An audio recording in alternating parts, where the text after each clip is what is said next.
Pemirsa, sekolah tatap muka yang rencananya akan digelar bulan ini ditunda oleh sejumlah pemerintah daerah. Penundaan sekolah tatap muka dilakukan karena angka kasus COVID-19 di berbagai daerah yang masih tinggi.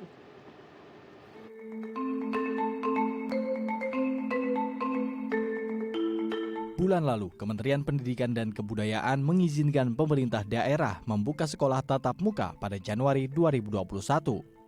Pemerintah juga telah menyiapkan berbagai peraturan bagi sekolah yang akan menggelar tatap muka melalui surat keputusan bersama yang diterbitkan 4 kementerian, yaitu Kementerian Pendidikan dan Kebudayaan, Kementerian Kesehatan, Kementerian Agama, dan Kementerian Dalam Negeri. Namun rencana sekolah tatap muka pada Januari 2021 ini nampaknya belum bisa diterapkan di sejumlah daerah akibat penyebaran COVID-19 yang justru semakin melonjak.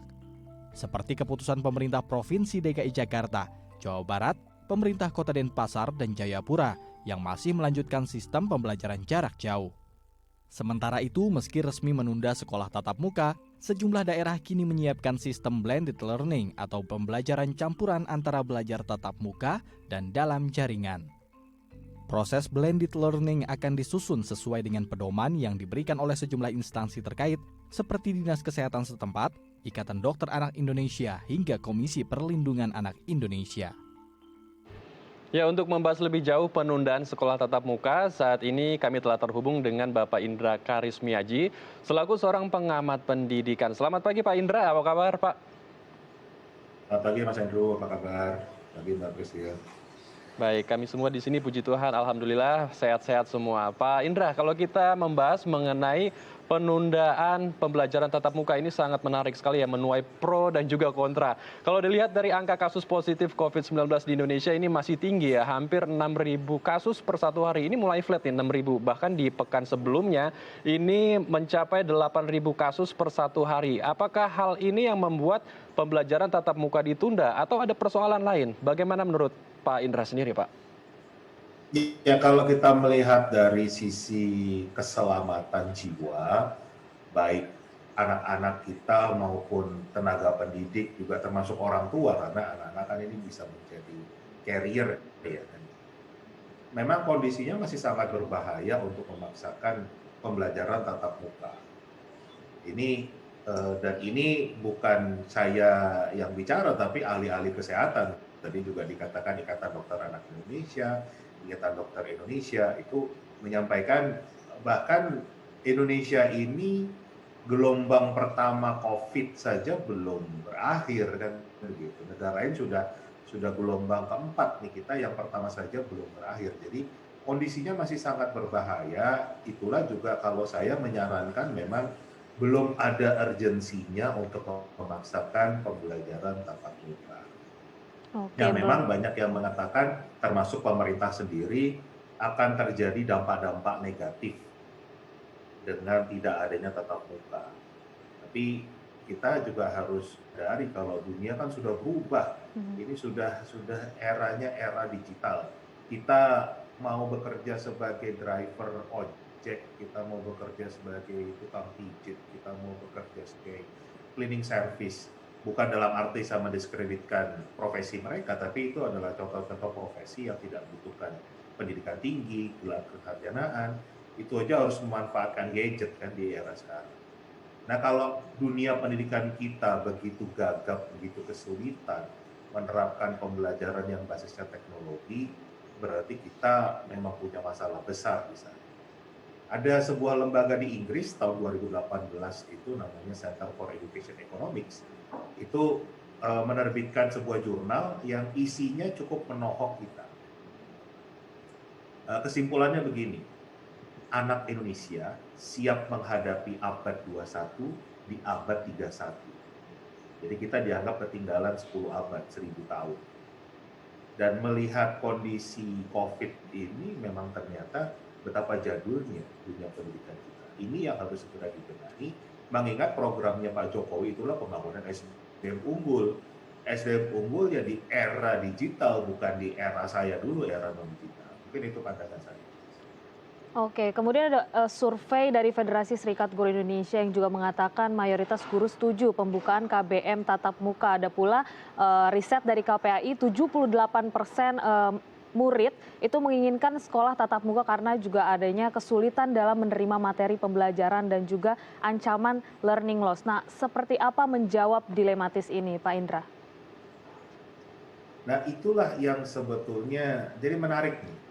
Beberapa waktu yang lalu setelah pemerintah mengumumkan SKB 4 Menteri tentang pembukaan sekolah untuk pembelajaran tatap muka di bulan Januari ini, saya diskusi dengan beberapa tokoh pendidikan mancanegara.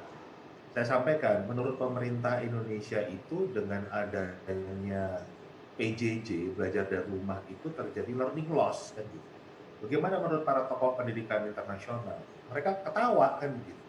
Ketawanya saya kan jadi penasaran, kenapa mereka ketawa? Mereka mengatakan, coba deh, materinya berubah nggak? Enggak, saya katakan. Oke, materinya nggak berubah. Kurikulumnya berubah nggak? Enggak berubah. Gurunya berubah nggak? Enggak juga. Kok bisa terjadi learning loss? Kalau semuanya sama, yang membedakan itu hanya medianya saja. Nah, saya langsung keinget ini, beberapa waktu yang lalu sebelum pandemi, kan Gordon Ramsay itu datang ke Indonesia ya, belajar masak rendang di Sumatera Barat sana. Dan di sana masaknya bukan pakai peralatan master chef yang canggih-canggih, tapi pakai arem, pakai peralatan tradisional, dan ternyata masakannya enak. Berarti kan kesimpulannya bukan teknologinya, bukan alat perangnya, bukan senjatanya, tapi manusianya. Jadi problem besar kita bukan di teknologinya, tetapi di kompetensi para pendidik kita yang memang belum sesuai dengan harapan. Itulah yang membuat terjadi learning loss. Jadi learning loss itu sudah terjadi sebelum adanya pandemi. Cuman sekarang jadi kelihatan, kalau tadinya anak stres itu di sekolah, nggak ada yang melihat, sekarang kelihatan. Kalau anak banyak nggak ngerti, anak bingung, itu sekarang kelihatan, karena ada di rumah, ada orang tuanya, selama ini nggak kelihatan. Jadi itulah kenapa mutu pendidikan Indonesia itu menjadi salah satu yang terendah di dunia. Kita bisa lihat dari hasil PISA dan lain sebagainya. Nah, jadi yang harus dibenahi ini bukan bentuknya harus tatap muka lagi, karena tatap muka pun memang mutunya sudah buruk, sudah terjadi learning loss. Tetapi memang kompetensi para pendidik kita yang harus segera ditingkatkan. Dan saya belum melihat program itu dilaksanakan oleh pemerintah. Oke, baik. Jadi kompetensi dari tenaga pengajar sendiri yang sebetulnya masih minim ya pada saat belajar mengajar secara luring atau tatap muka. Kemudian ada juga skema yang diluncurkan yaitu metode blended learning, Pak. Apakah pembelajaran campuran seperti ini mungkin 2 hari daring, kemudian 3 harinya secara luring, atau sebaliknya ini juga bisa direkomendasikan untuk tenaga pengajar ataupun pihak dinas terkait yang sedang saat ini memberikan pembelajaran secara luring ataupun secara daring, Pak? Nah, ini juga sebuah pemahaman yang sangat keliru mengenai blended learning. Blended learning itu bukan perpaduan antara luring dan daring. Tapi yang namanya blended learning itu adalah perpaduan antara manusia dengan teknologi. Bagaimana memanfaatkan kekuatan manusia dalam pembelajaran, juga memanfaatkan kekuatan teknologi dalam pembelajaran. Jadi kalau dengan teknologi itu kita bisa melaksanakan pembelajaran yang disebut dengan asynchronous atau asinkronis. Kalau bahasa media itu on demand. Jadi nggak semuanya itu harus dalam waktu yang sama. Itu nggak kayak zaman TVRI dulu, kita harus nontonnya pakai jadwal kan. Kalau sekarang bisa on demand. Nah, pembelajaran kan juga seperti itu. Bisa on demand, tidak harus tergantung manusianya. Nah, pemahaman ini saja sangat keliru, bahkan di level kementerian pemahaman tentang blended learning sudah keliru, ya kacau. Dan ini bisa terlihat, misalnya begini, kalau orang mengatakan daring, ya kan, tapi guru itu ceramah pakai Zoom misalnya, dari pagi sampai siang, itu masih disebut dengan pembelajaran konvensional, bukan pembelajaran berbasis teknologi, walaupun medianya menggunakan Zoom. Kenapa? Karena konsepnya masih sangat sinkronis, guru itu menjadi pusat informasi, guru ceramah kan gitu, anak hanya pasif saja, itu bukan blended learning kan gitu. Jadi kita bisa lihat sendiri kan pemahaman masyarakat, bahkan pemahaman pemerintah dalam konsep blended learning ini saja sudah keliru. Mereka menganggap luring dan daring itu dipadukan namanya blended learning. Bukan. Yang namanya blended learning itu kita bisa mengambil kekuatan dari manusia, bagaimana bisa untuk menjadi leader, bisa menjadi fasilitator, bisa menjadi fasilitator, itu tugasnya guru. Tetapi untuk kita bicara konten, materi, bahan ajar, itu bisa diakses kapanpun, dimanapun oleh siswa. Nah ini yang konsep ini yang belum dimiliki oleh pemerintah Indonesia, sistem pendidikan Indonesia.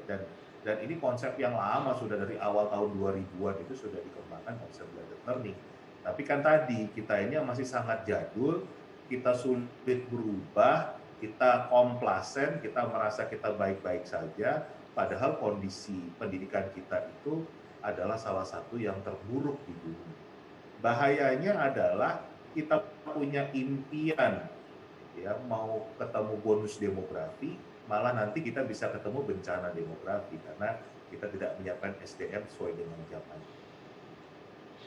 Oke, baik Pak Indra Charismiaji, sudah banyak ya Indra Betul. evaluasi mungkin yang tadi juga bisa menjadi masukan untuk baik pemerintah maupun komite sekolah, para pengajar untuk juga menghadapi bagaimana pendidikan di tengah pandemi COVID-19 ini. Pak Indra, terima kasih telah hadir bersama kami di Halo Indonesia. Selamat kembali beraktivitas, jaga selalu kesehatan. Terima kasih, sama-sama. Ya pemirsa, usai jeda kita akan berbincang tentang rumah makan gratis Humaira. Tetap bersama kami di Halo Indonesia.